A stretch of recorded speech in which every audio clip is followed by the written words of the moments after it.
India Pakistan యుద్ధం నేపథ్యంలో మన తెలుగువాడైనటువంటి ఒక జవాన్ మురళీ నాయక్ వీర మరణం పొందారు. ప్రస్తుతం ఆయన పార్థివ దేహం తన సొంత ఊరికి చేరుకుంది, సొంత గ్రామానికి చేరుకుంది. ఇక్కడ ఆంధ్రప్రదేశ్ ప్రభుత్వం కూడా అన్ని ఏర్పాటు చేసింది. చివరి వీడ్కోలుకు ఆయనకు సంబంధించి అన్ని ఏర్పాటు చేసింది, అధికారికంగా నిర్వహించబోతోంది. ప్రజెంట్ మన దృశ్యాలు చూస్తున్నాం. సో మురళీ నాయక్ నివాసం, మురళీ నాయక్ ప్రాంతం ఒక్కసారిగా కన్నీటి పర్యంతమైంది. మురళీ నాయక్ అమర్ రహే, మురళీ నాయక్ అమర్ రహే నినాదాలతో మారి మోగిపోతోంది. మురళీ నాయక్ పార్థివ దేహం దగ్గర చాలా మంది అధికారికంగా అక్కడి కార్యక్రమాలకు హాజరవుతున్నారు. ప్రభుత్వ ప్రతినిధులు అక్కడికి చేరుకుంటున్నారు, నివాళులర్పిస్తున్నారు. ఇప్పటికే హోంమంత్రి అనిత అక్కడికి చేరుకున్నారు, మంత్రి నారా లోకేష్ అక్కడికి చేరుకున్నారు. ఆయన పార్థివ దేహానికి నారా లోకేష్ అక్కడికి చేరుకున్నారు. అక్కడికి చేరుకొని ఆయన చివరి వీడ్కోలు నేపథ్యంలో నివాళులర్పిస్తున్నారు. ఆ దృశ్యాలను చూస్తే నిజంగా కలిచివేస్తోంది. ఇటువంటి దృశ్యాలు చూసినప్పుడు నిజంగా రక్తం మరుగుతోంది.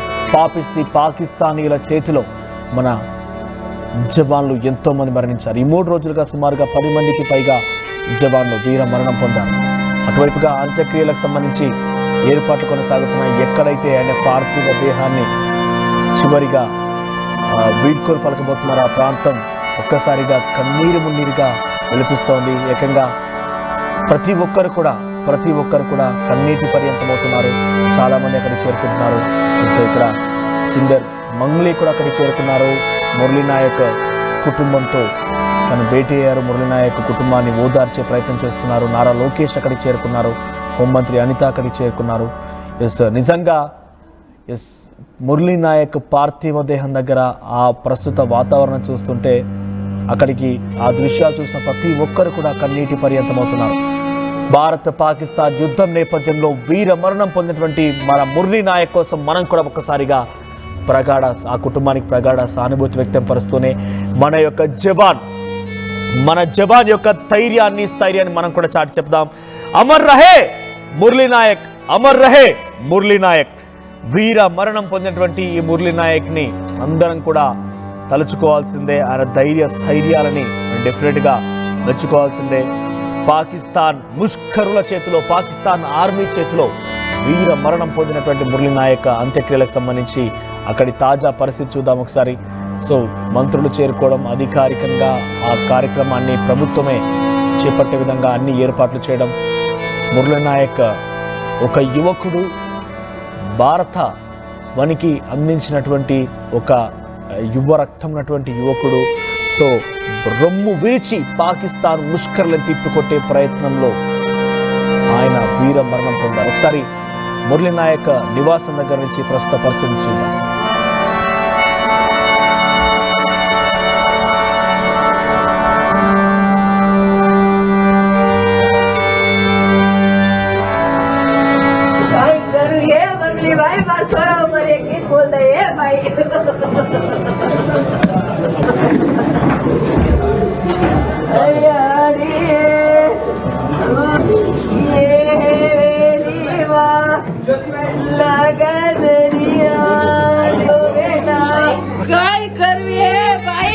काय करू एकलोच बेटा रमना मारा ए हवेली मायाडियो आवे बाबरे बेटा ने भला लोयाडियो ओ बाबेड़ी ना काई के गो गेनी यारी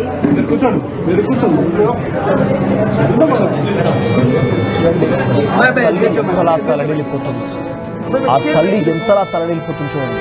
దేశ సేవకై తన కొడుకుని దేశానికి రక్షించమని చెప్పి బార్డర్కి పంపించింది. కానీ అక్కడికి వెళ్ళిన తర్వాత ఉగ్రవాదులు ఆ కొడుకుని అలా చేసి ఇబ్బందులకు గురి చేసి కొడుకుని చంపేసిందని తెలిసిన తర్వాత ఆ తల్లి మనసు ఎంత తలడిల్లిపోయి ఉంటుంది. కన్నపేకర ఆ ఆర్తనాదాలు, ఆ తల్లి ఏడుస్తున్నటువంటి ఆ సిచ్యువేషన్ చూస్తుంటే నిజంగా చూసిన ప్రతి ఒక్కరు కూడా కన్నీళ్ళు పెట్టాల్సిందే. సో ప్రస్తుతం అంత్యక్రియలకు సంబంధించి అన్ని ఏర్పాట్లు పూర్తయ్యాయి. సో ప్రజెంట్ అందరూ కూడా వచ్చి మరి కాసేపట్లో అక్కడికి ఏపీ డిప్యూటీ ముఖ్యమంత్రి పవన్ కళ్యాణ్ కూడా చేరుకునే అవకాశం ఉంది. ఒకసారి ఆ కుటుంబానికి మనం కూడా ప్రగాఢ సానుభూతిని వ్యక్తపడదాం. ఒకసారి మనం కూడా ఆ జవాన్ యొక్క స్థైర్యాన్ని, ధైర్యాన్ని వినిపిద్దాం. మనం కూడా మనవంతుగా పాకిస్తాన్కి ఒక మురళీ నాయక్ నినాదాన్ని పాకిస్తాన్ వరకు వినిపించేలా చేద్దాం. అమర్ రహే మురళీ నాయక్, అమర్ రహే మురళీ నాయక్. ఒకసారి మురళీ నాయక్ చివరి వీడ్కోలకు సంబంధించిన మరిన్ని అప్డేట్స్ మా ప్రతినిధి నాయుడు అందిస్తారు. Naidu, over to you.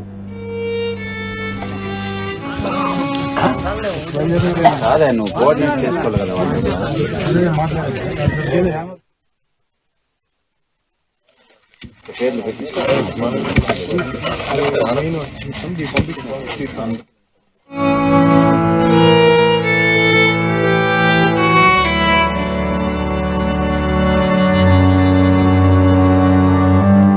గ్రామానికి చేరుకున్నటువంటి నేపథ్యం ఘనంగా నివాళులు అర్పిస్తూ వీర జవాన్ మురళీ నాయక్ మృతదేహం అయితే మాత్రం స్వగ్రామానికి చేరుకున్నటువంటి నేపథ్యం ఘనంగా నివాళులు అర్పిస్తున్నటువంటి పరిస్థితుల్లో చాలామంది నాయకులు, ప్రజలు కూడా వస్తున్నటువంటి ఈ నేపథ్యంలో ఇప్పుడు ఏర్పాట్లు కూడా ముమ్మరంగా నిన్న రాత్రి వర్షం కురిసినటువంటి నేపథ్యం అయినప్పటికీ కూడా ఇక్కడ ఏర్పాట్లు చేస్తున్నటువంటి నేపథ్యం అయితే ఈ కాసేపట్లో క్రిమియేషన్ జరిగే ప్లేస్లో మనం ఉన్నాం.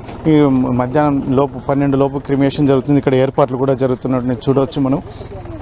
క్రిమియేషన్కి అన్ని రకాల ఏర్పాట్లు ఇక్కడ చేస్తున్నటువంటి నేపథ్యం. ఇటువంటి పరిస్థితుల్లోనే ఇక్కడ ఏదైతే ఉందో కలితాండాకు అతి దగ్గరలో ఉన్నటువంటి దాదాపు ఒక 200-300 మీటర్ల సమీపంలో ఉన్నటువంటి వారి సొంత ప్లేస్లో ఇక్కడ ఏర్పాట్లు చేస్తున్నటువంటి నేపథ్యం. అయితే ఇప్పటికైతే మరి కాసేపటికి 9:30 గంటలకల్లా పవన్ కళ్యాణ్ కానీ నారా లోకేష్ కానీ వచ్చే అవకాశం ఉంది ఇద్దరు అని చెప్పేసి అధికారులు చెప్తున్నటువంటి. ఇప్పటికైతే షెడ్యూల్ అనౌన్స్ చేశారు, కానీ మరి ఇప్పటికే నారా లోకేష్ అక్కడ బయలుదేరారు అని చెప్పేసి ఒకవైపు చెప్తున్నటువంటి నేపథ్యం. ఇటువంటి పరిస్థితుల్లోనే ఇక్కడ పోలీస్ అధికారులు కానీ మొత్తం అంతా ఇక్కడ ఏమేమి కార్యక్రమాలు ఏర్పాటు చేయాలో అవన్నీ కూడా సిద్ధం చేస్తున్నటువంటి నేపథ్యంలో మరి ఇక్కడ దాదాపు 12 గంటల పైన ఇక్కడికి బాడీని తీసుకుని అధికార లాంఛనాలతో, సైనిక లాంఛనాలతో ఇక్కడ క్రిమియేషన్ జరిగే అవకాశం ఉన్నటువంటి నేపథ్యం. ఇటువంటి పరిస్థితుల్లోనే ఇక్కడ ఏదైతే ఉందో ఇప్పటికే అది ఏదో తనకు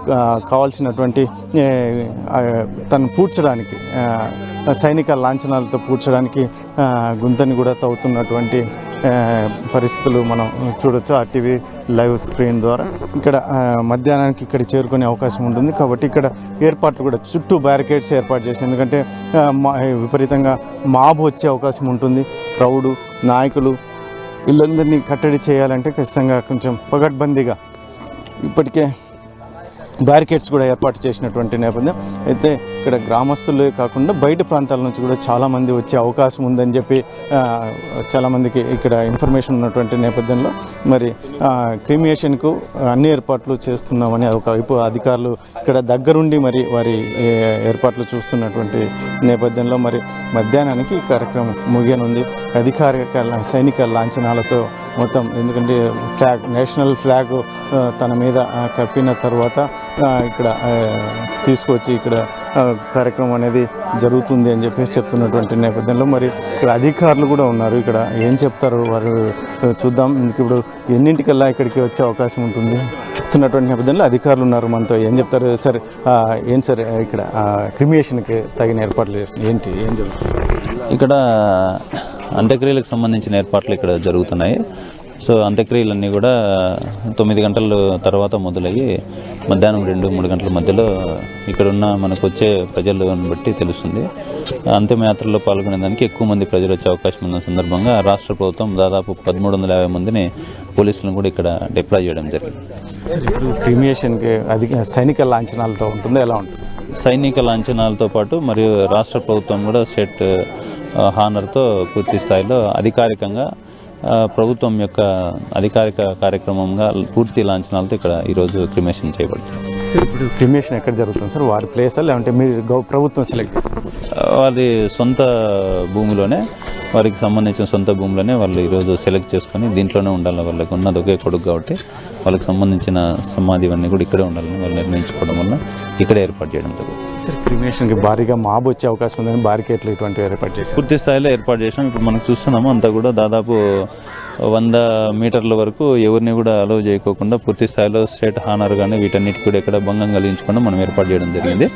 వీటికి సంబంధించి ఆఫ్టర్ బ్యారికేడింగ్ తర్వాత మీరందరినీ కూడా అలౌ చేస్తాము. దాని తర్వాత ఏదైనా ఉంటే కూడా ఇప్పుడు మనతో పాటు మన జిల్లా Sainik welfare officer incharge nodal officer sir కూడా మనతో పాటు వచ్చి ఉన్నారు. వీళ్ళు కూడా పూర్తి స్థాయిలో అన్ని కూడా కార్యక్రమాలు పర్యవేక్షిస్తున్నారు. దీన్ని పూర్తి స్థాయిలో చాలా క్రమశిక్షణతో ఏదైతే మన మురళీ నాయక్ గారి యొక్క అంతిమయాత్రను విజయవంతంగా ఒక క్రమశిక్షణ పద్ధతిలో ప్రజలకు ఎవరికి ఎటువంటి ఇబ్బంది లేకుండా ఇది పూర్తి స్థాయిలో ఆర్మీకి ప్రజలందరూ కూడా భారత ఆర్మీకి భారత ప్రభుత్వ నిర్ణయానికి మద్దతు తెలిపే కార్యక్రమంగా ఈరోజు నిర్వహిస్తున్నాం. కాబట్టి దీన్ని ఎటువంటి లోటుపాట్లు లేకుండా నిర్వహించడానికి మేము శాయశక్తులు కృషి చేస్తున్నాము. ప్రజలు వచ్చిన దేశభక్తులు వీళ్ళందరూ కూడా పూర్తి స్థాయిలో కూడా సహకరించాల్సిందిగా అందరినీ కూడా విజ్ఞప్తి చేస్తాం. చూడొచ్చు క్రిమియేషన్కి అయితే మాత్రం ఇప్పుడు ఏర్పాట్లు చేస్తున్నటువంటి నేపథ్యంలో మరి ఇక్కడ సైనిక అధికారులు కూడా దగ్గరుండి పర్యవేక్షిస్తున్నటువంటి నేపథ్యం ఇక్కడ రాష్ట్ర ప్రభుత్వ అధికారులు కాకుండా సైనిక అధికారులు కూడా ఇక్కడ ఎందుకంటే ఎటువంటి ఇబ్బంది కలగకుండా చాలామంది మాబు కూడా పెద్ద ఎత్తున వచ్చే అవకాశం ఉన్నటువంటి నేపథ్యంలో ఈ కార్యక్రమాన్ని ఏర్పాటు చేస్తున్నటువంటి నేపథ్యం ఇటువంటి పరిస్థితుల్లోని ఇక్కడ ఏదైతే ఉందో క్రిమియేషన్ అనేది దాదాపు 12 గంటలకు ఇక్కడ బాడీని తీసుకొచ్చే అవకాశం ఉంది అని చెప్పేసి అధికారులు చెప్తున్నటువంటి పరిస్థితులు. అయితే ఇక్కడ ఎటువంటి అవాంఛనీయ సంఘటన లేకుండా లేదంటే మాబు కూడా ఎక్కువ రాకుండా 100 మీటర్ల మేరకు బ్యారికేడ్స్ కూడా ఏర్పాటు చేశామని అధికారులు చెప్తున్నటువంటి నేపథ్యం ముఖ్యంగా ఏదైతే ఉందో ఆయనకి గౌరవ సూచకంగా ఆయన సాగనంపడానికి అన్ని రకాల